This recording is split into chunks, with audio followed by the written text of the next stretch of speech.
zeg maar. Wat toe? Had dat hier nog hoor?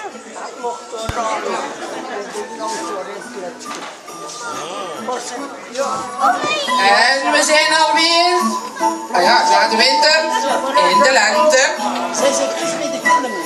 En wie komt er daaraan? Danny, de schaapherder. Hij heeft zijn lammeke mee.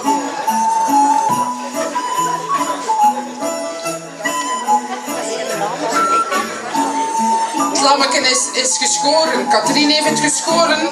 Een oplapbeurt gegeven. Kijk naar Danny zijn leren jas. Die op zich, die weegt misschien maar 5 kilo. En hij is ook volledig gevoerd. Hè. Let ook op de mooie patine.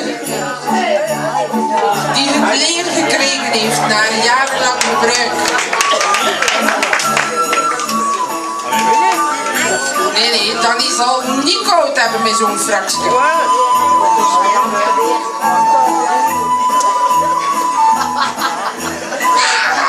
Kijk naar die stok waar dat die op leunt. Eigenlijk dient dat niet om te leunen, nee Danny.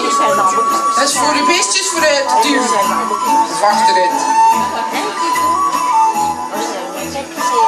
Danny heeft ook nog een vloeren broek. En zijn vrouwke heeft een wollen pulken gebreid. En een wollen pet.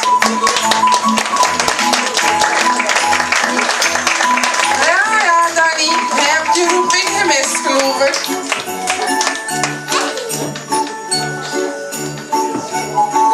Goed gedaan, Danny, dank u wel.